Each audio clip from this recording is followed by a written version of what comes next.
Assalamu alaikum everybody. Welcome to today's episode of The Seeker. You know how we all have things that we're passionate about?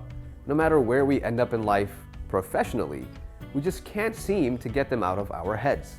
They stick with us and often we end up expressing them as hobbies in our lives. In today's episode, we are going to talk about following your dreams. Your passions are unique gifts from Allah that find a permanent place in your heart. That's no coincidence. Do you have to give up the things you love to do and stick to the things you have to do? Do you have to choose between your passion and your career? Do our passions only benefit us, or can they serve a higher purpose? Our guests today will share their journey towards making their passions the center of their lives. So, let's meet our guests.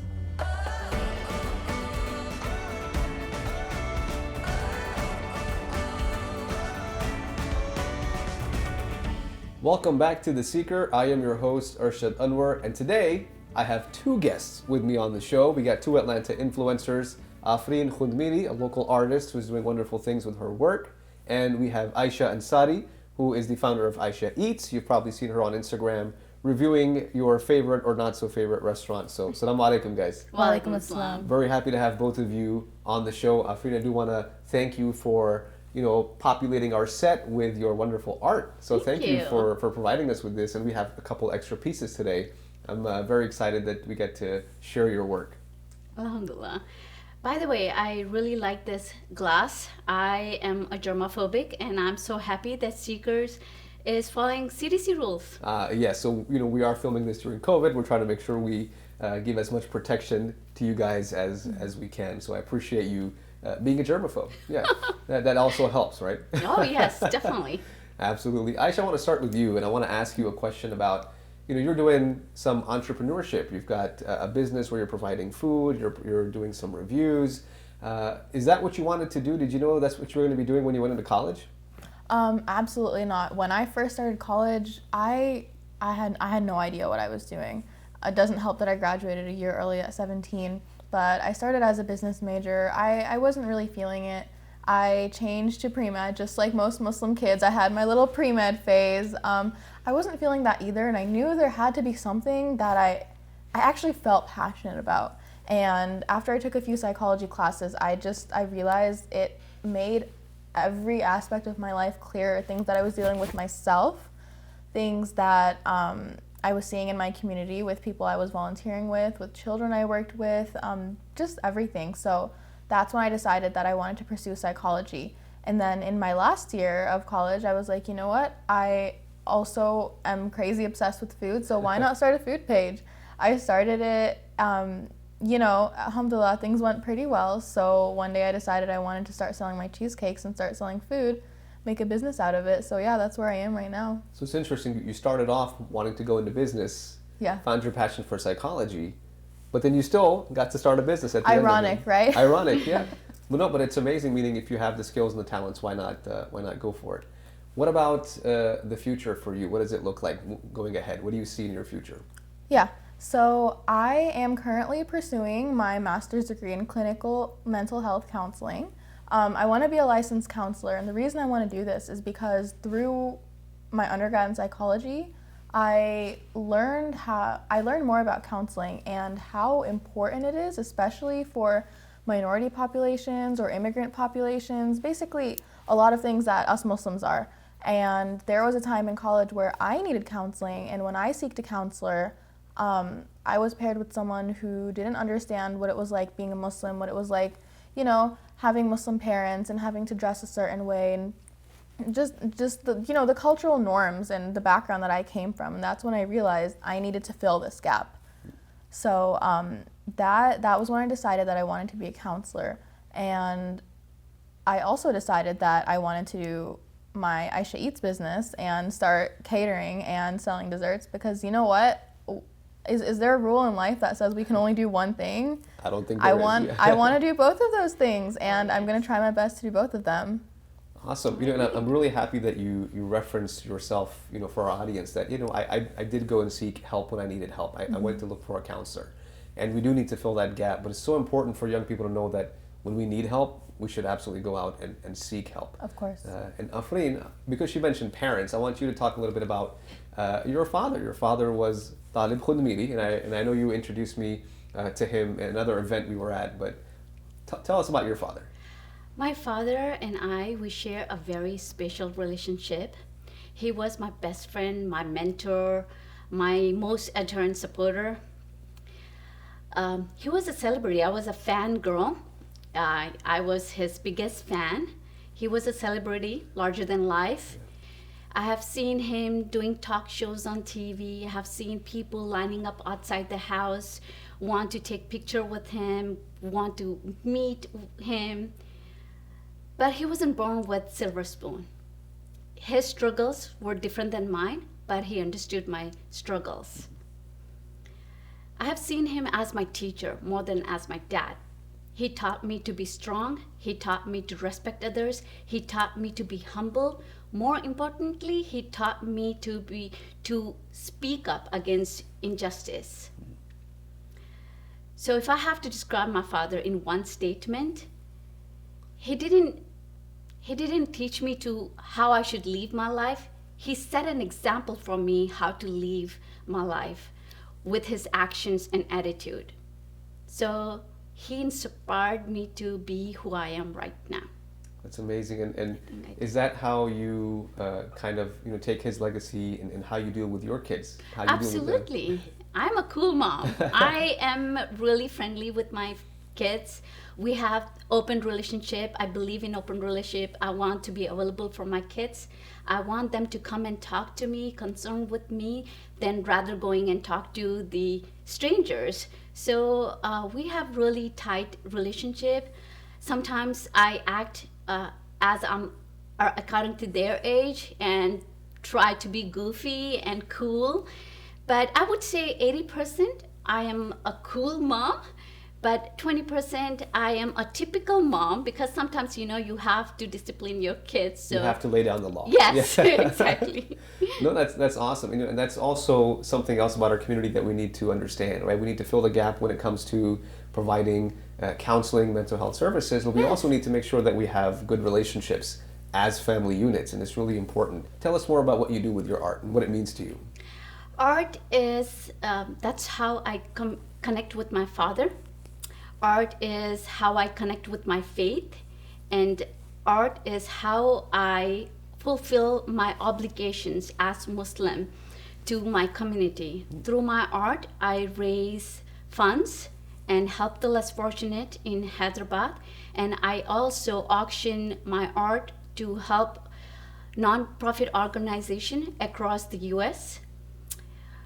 Through art, I connect people with their rich culture and heritage, and it's the way how I communicate with people. Amazing. And I know, Ayesha, since we're talking about passions here, and you've already mentioned your passion for you're making the decision to step up into this entrepreneurial world and do all the things you really want to do. And I want to ask you a question. What has been the biggest or most difficult decision that you've actually had to make in life?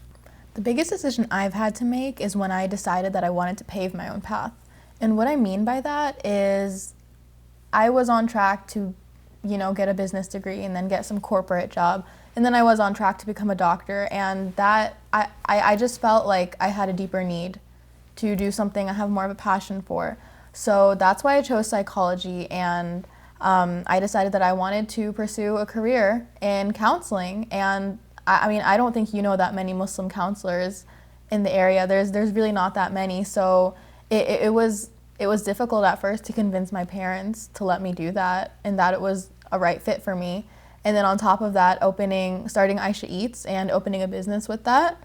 But you know what? It's two things I am insanely passionate about, and I strongly believe that when you chase happiness, money will follow. You seem really happy that you paved your own path.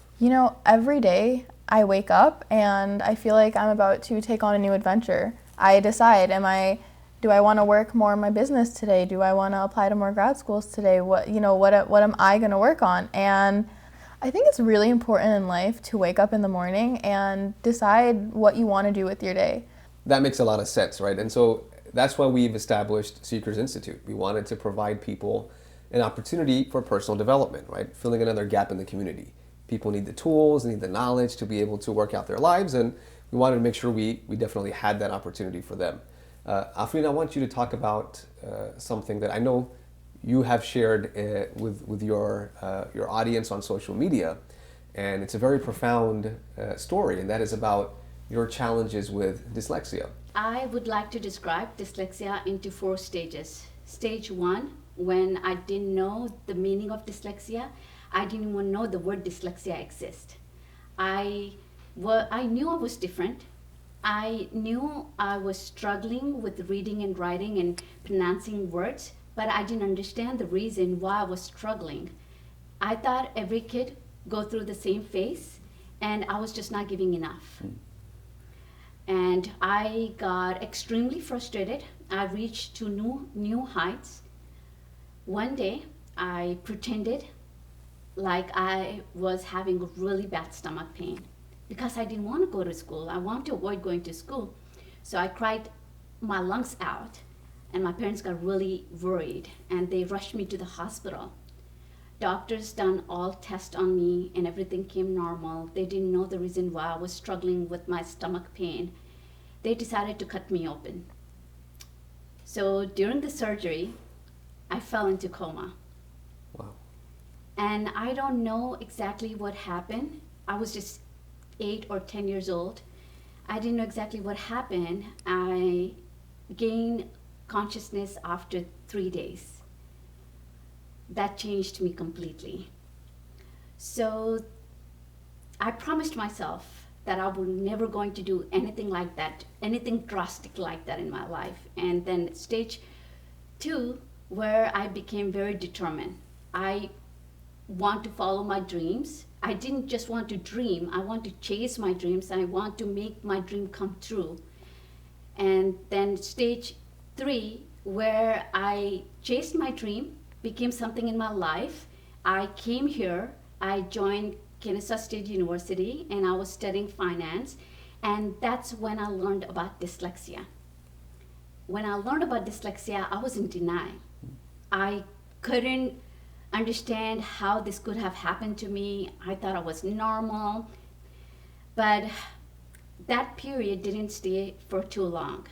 So stage 4 is where here I am speaking at Seekers about my dyslexia, and I use my platform to spread awareness About all the good things. Yes, and I share. I know someone somewhere will be learning something from my experience. Yeah, and you telling your story, as difficult as it may be, again, for people that are watching, our audience, your audience on social media, you create a safe space for people to deal with what they're going through, to see that somebody else has gone through it. Yes. And it's amazing that, I know for me how important it was to have somebody else talk about the things that were bothering me growing up as a child. Yes. Right? And to be able to hear someone else so, eloquently and comfortably say, I've been through this and this and this, it just helps other people to cope and to understand. Yes. Yeah. And I know your message has always been never give up. Never give up. Yeah. And especially for parents, try to understand kids. Yeah. If they are not doing good at school, it doesn't mean that they're dumb, or it doesn't mean they're stupid. They just need love and support. That's all we need. We need love and support and understanding. Yeah, no, I really appreciate that. And Ayesha, I want you to share with our audience, if you could give people watching that are, just a little bit below your age, right? People that are about to graduate college, they're about to go into, professional life. What advice would you give people, or kids entering college, right? What's one piece of advice you would give young professionals or young people coming up about their future? My advice would be take some time and really invest in yourself. Figure out what you have a passion for and don't rush. Sometimes it will take time to find it.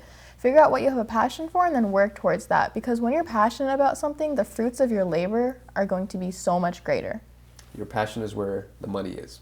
Exactly. Right? Do what you like to do, and then people will pay you for it. Exactly. Afreen, I want to ask you the same thing. What's one piece of advice you can give to our audience, people that may be struggling, going through difficult things, either as parents with their kids or as kids in the difficult things they have to deal with in life? Believe in yourself, never give up, and no one is perfect. Wow. Amazing stories that you guys bring. Thank you guys so much for sharing with us your stories, not giving up, going through your adversity, making bold decisions. These are all things we can learn from, and we really appreciate your time. And we are going to come back with my closing thoughts. Here's a sneak peek of next week's episode. People are afraid to get over grief because they think that means erasing that memory. Oh. And you're not going to erase the memory. What you're going to do, you're going to remove the pain from the memory so that you can enjoy the memory.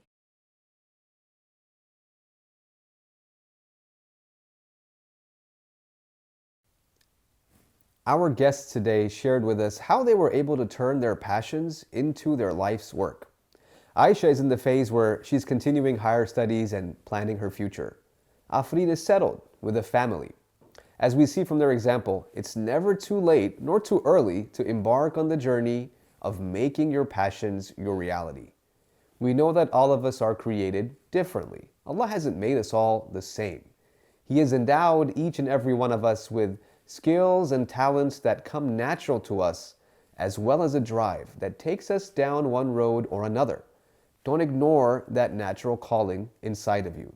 Find out what it is, what it means, and how you can make it flourish, and even use it for the pleasure of Allah.